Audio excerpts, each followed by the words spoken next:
السلام عليكم ورحمة الله وبركاته. أعزائي المشاهدين، معكم سامي صلاح الدين. اليوم بدي أحكي عن شغلة بسيطة، اللي هي موضوع بحير الناس، أو خاصة متابعين لكرة القدم، خاصة اللاعب محمد صلاح. ليش اللاعب محمد صلاح مميز رغم إنه مش هذاك اللاعب المهاري؟ يعني الكل بيعرف إنه محمد صلاح من أقوى نجوم العالم حاليا، وكتير ناس بيعتقدوا وأنا منهم إنه محمد صلاح مش هذاك اللاعب المهاري، او يعني زي رونالدينو، او زي حتى رياض محرز، او زي زيدان. طب شو اللي بيميز محمد صلاح عن اللاعبين الاخرين؟ وليش قدر انه يوصل لهاي المرحلة من الشهرة والفعالية؟ طبعا اول شيء بتميز فيه محمد صلاح، يعني حسب متابعتي البسيطة له، اللي هي التصميم. محمد صلاح لاعب واضح انه عنده تصميم عالي جدا على هدفه، يعني نفسيا عنده قوة نفسية وعنده تصميم ونحو الهدف. هذا التصميم بخليه دائما ملتزم بالتمارين، ملتزم بكلام المدرب، ماخذ الأمور بجدية كبيرة جدا. طبعا في كتير لاعبين عندهم نفس هذا التصميم، ولكن محمد صلاح كونه انه لاحت له الفرصة والامور مشيت معه من وقت ما كان بمصر لحد ما وصل للاحتراف ببازل، بعديها بتشيلسي، والطريقة المعروف تبعه فيورنتينا، روما، ليفربول. كان كتير بيحترم كلام المدربين وبركز عليه بشكل كبير، وعنده تصميم عالي جدا من حيث التمرين البدني، من حيث الممارسة دائما في كرة القدم، من حيث كمان انه هو بالاساس لاعب عنده قوة جسمية بالعصب، عصبه قوي. ممكن جسمه مش أقوى جسم، في كتير لاعبين أقوى منه أو أضخم منه، ولاعب يعني يعتبر طوله متوسط أو أقل من المتوسط، ومهارته الفنية مش عالية جدا، إلا إنه عنده اللياقة القوية والعصب، عصبه قوي جدا واضح جدا. والقوة الانفجارية في الانطلاقات، القوة الانفجارية بالانطلاقات إلها أسباب. طبعا بتعطيه أفضلية على اللاعبين المنافسين، أو على خلينا نحكي على المدافع اللي بيمسكه، بيعطيه أفضلية محمد صلاح عليه. شو مصدر قوة القوة الانفجارية في الانطلاق؟ اللي هو استقطاب هذا اللاعب نحو المرمى. يعني لما تيجي الطابة بإجر محمد صلاح، ببطل يشوف في الدنيا إشي إلا الجول مباشرة، بصير خلص هو أنا بدي أجيب جول مباشرة.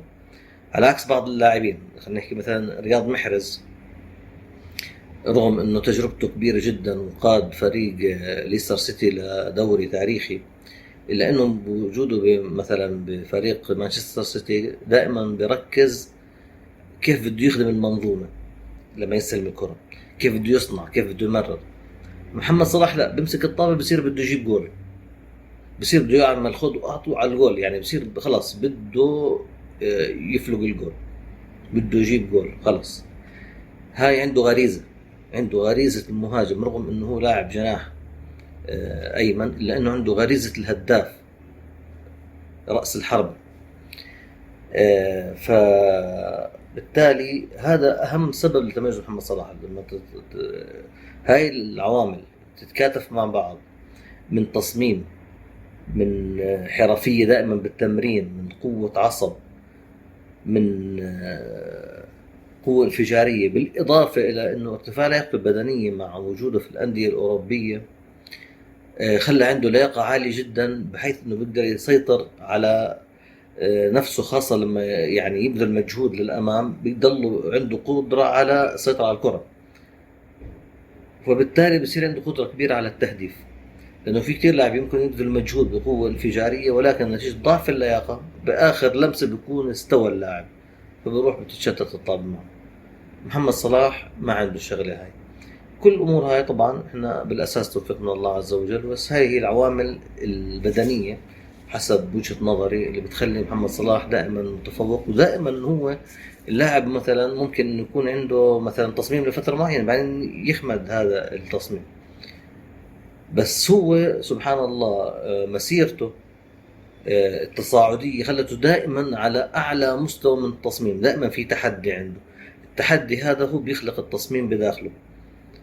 فهسه احنا بفريق ليفربول كونه تجدد العقد وصار لاعب من الاساطير، هل انه حيخف تصميم اللاعب محمد صلاح، ولا انه ممكن يخلي دائما في عنده اهداف عشان يحافظ على التصميم اللي هو فيه وقوة الإرادة اللي بتخليه دائما لاعب مبدع.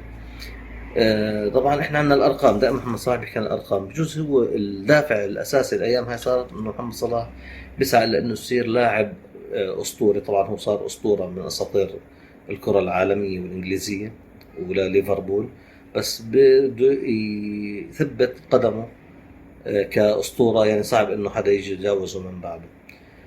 طبعا احنا بنرجو دائما التوفيق لمحمد صلاح ولجميع اللاعبين. طبعا هذا لازم يكون يعني اللاعبين الشباب لازم يقتدوا في اللاعبين المحترفين ويشوفوا تجربتهم والاشياء اللي بتميزهم على اساس انهم بلكي يحاكوها ويصيروا هم ايش كمان عندهم تزداد القوة واللياقة والقدرة على التهديف او على الابداع في مركزه اللاعب، اللي هو دائما اهم شيء التصميم والمواظبة والاحتراف. تمام. طبعا في عوامل اخرى طبعا يعني ما بسعنا نذكرها، الا انه النادي بيكون له علاقه. لما يكون نادي محترف زي ليفربول يكون له لاعب زي محمد صلاح، اكيد بيكون موفر له كل الظروف كمان، من حيث التغذيه، من حيث تلاقي عنده الصحه، مثلا تمرينات صحيحه للعضلات حسب مركزه، حسب اللازم له. كلهم على أعلى مستوى، هذا بيساعد دائما بديمومة مستواه. وفي عندهم كمان توجيه نفسي. هاي الأمور كلها بتساعد اللاعب. إنما إحنا كمقارنة بلاعبين بيلعبوا بنفس المستوى وبنفس الدوري، ليش محمد صلاح متميز عنهم رغم إنه أقل مهارة منهم؟ أوكي ممكن جاب أهداف مهارية بشكل مش طبيعي، بس هاي الأهداف كانت أهداف يعني فردية بتحسها إنه مشيت معه، بس هو عموما دائما هداف. فاحنا هنا يعني نعزل هذا الموضوع لهي الامور اللي انا شايفها باللاعب محمد صلاح. هاي النقاط الاساسية. اذا حدا شايف نقطة تانية ممكن يبرزها، اذا حدا مختلف معي مش غلط يحكي لي ايش الاشي اللي انا غلطان فيه. هذا، ونشوفكم على خير وسلامة، والسلام عليكم ورحمة الله وبركاته.